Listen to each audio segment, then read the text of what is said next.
Buckingham. But that is the dangerous road through which we can travel.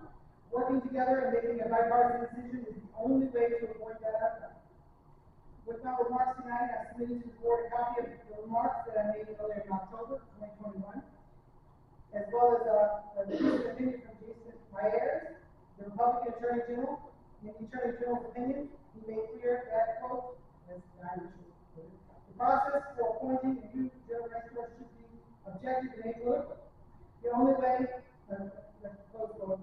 way to avoid the appearance of appointment being political is for it to be bipartisan. I understood this in 2021, which is why I lobbied both private and public decisions to be made on bipartisan and ideally unanimous. I want to thank the board for bringing me out here to speak tonight, and I hope that you make that decision. Thank you.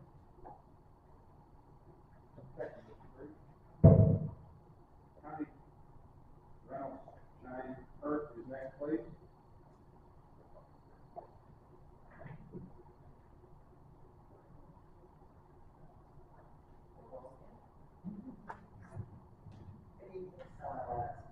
Thank you for allowing me to speak. So I guess we're here to talk about the registrar, right? That's my brother. I love full disclosure and transparency. But I agree with what Mr. Cruz spoke on, is that we need a bipartisan vote. That was how the registrar was changed before. You got set precedent with that, and that is the only thing that will give us confidence. That, we are not playing these partisan politics that are not doing anything but dividing. Now, I was in the office of election this year, the first time I ever participated in a local election, anywhere. And so I was quite announced. And what I saw was a group of people. Some of them were just as new to the process as I, some who had more experience. What I saw was a group of people who came together, work together, learn the process, and was able to implement the process and result in a certified, verified election results for 2020. You can't have that without a good leader. And considering that he was harassed numerous times in the papers continuously as a new employee, I must say I've never seen that as an employee of any municipality. Get trashed in the news like that. That was an employee that wasn't elected. That's new. It almost makes me think it's like not fair anymore. But in addition to all that, facing all of that, all the criticism, public criticism every week in the paper, we pulled off a very good election. We have verified results, staged and audited. So he has proven his leadership skills. And I would also say that if anybody who's ever hired employees, all employees be trained. When you start a job, all employees be trained. They must be trained. Even if they've done it for 100 years, because processes change and they need to change. So I also expect a unanimous decision from the Electoral Board as a citizen of Nottaway County. And I'm very happy. Thank you. Thank you. Richard Hawkins, please.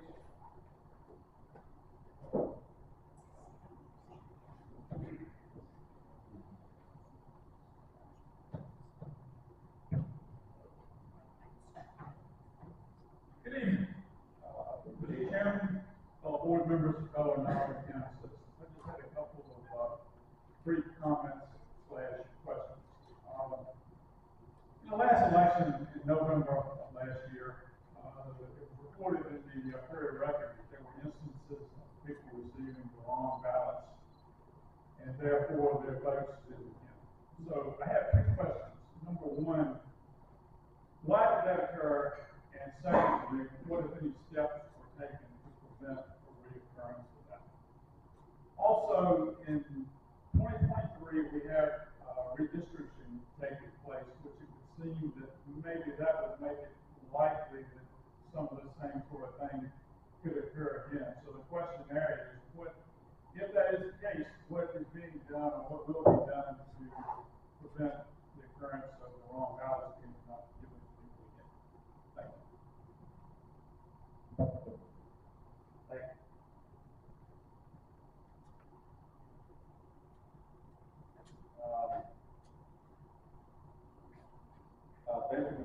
You wish to speak, or you would just say hello? I did not wish to speak, no. Okay, thank you, sir. Pass.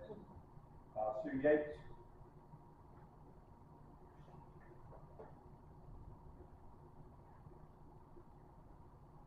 I'm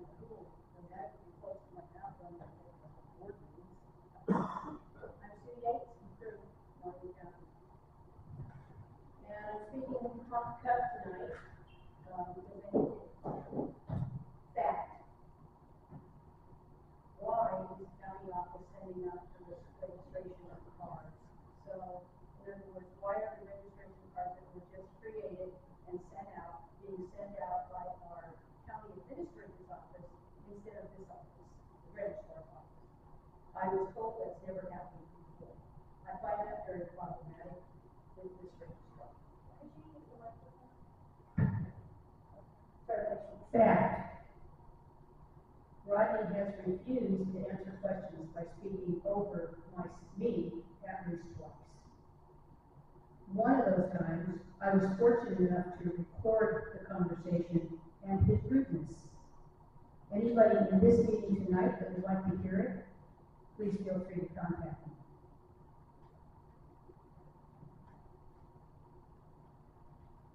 Fact. Citizens have called me with concerns over the registration cards that just came out. I haven't been able to see the registration cards as of yet, so it would be clear that I have not done my full, what I consider my full due diligence to make sure that I see the cards. So it is my plan to do so. If I find out different than what I was told, I'll make that public. One person called and received a voter registration card for a dead person. Another citizen, and this happened just minutes before I left for this meeting this evening, told me that her husband received a registration card and has never voted in his life. Fact. I believe Rodney had a trainer for 1 year. Opinion. I think a year of training should be ample to get Rodney Reynolds properly, or any registrar properly trained. Fact. The board must make the hard decision to hire, fire, or correct. Some of the things that I've heard in the background about fears of being a retribution are appalling. I too have been a recipient of threats in the past. Sarah Allen, I have a question, as I addressed in an email today, as to why the meetings don't appear to be being posted properly and enough time so that we don't have to postpone meetings. It bothers me. And last but not least, and I have really struggled with this for a long time, I'm tired of the race card. I'm done with it. I don't want to hear it anymore. So I'm going to ask every single one of you, have any one of you ever taken a child into your home and loved them as your own that is a different color than you? I have. Have you ever, and I have. Have any of you ever been asked to be a godchild, a godparent, or to child of a different race? I have. And I commend you for that. That's great. It's good to hear. But there needs to be more of this, guys. I don't want to hear about race. I want to hear about qualifications. That's what I want to know. I don't care if somebody is black, purple, green, or polka dot. Hire the person that's going to get the job done for all of us, because every one of us in this room want free and fair elections. That's what we all want.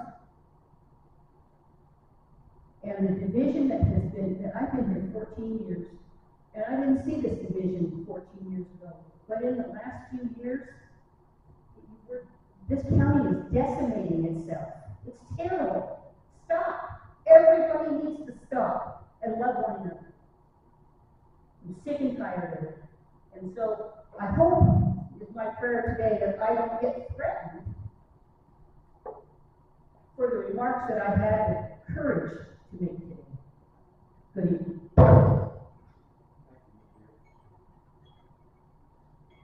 That ends the list of people who have signed up to speak. We received 2 letters from citizens who wish the board to make their available to the public.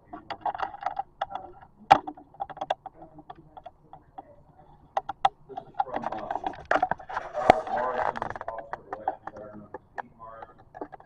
Unfortunately, I have a scheduling conflict and won't be able to attend the electoral board meeting this afternoon. I do have some comments I'd like to share with the board regarding the selection and appointment of the registrar. The general registrar should fit the following roles and have the following qualifications: a planner, capable of assessing and the current and future needs of citizens, establishing a schedule to meet those needs, and managing all phases of the registration process.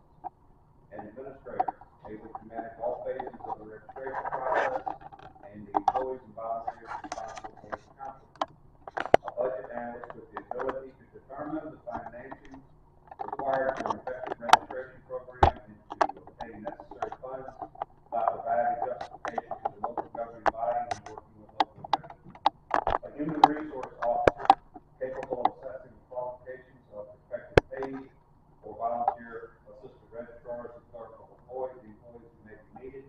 A trainer, capable of training all assistant registrars, clerical employees, and is delegated to do so election officials in the proper performance of their duties. A writer with the skills to compose press releases, legal notices, correspondence, and management.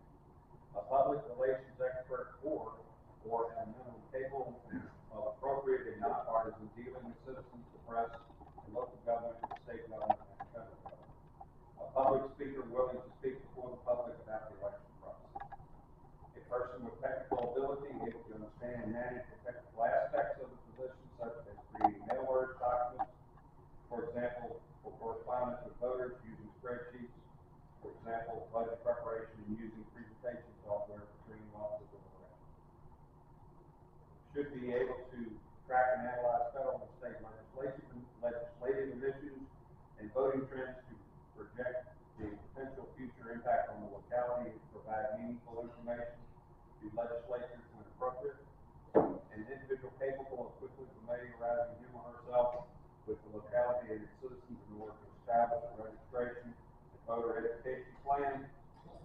The last point is of particular importance, and that is why I wrote in boldface. The person appointed general registrar may not be all of these things when appointed, but must become all of them for the registration and election process to function.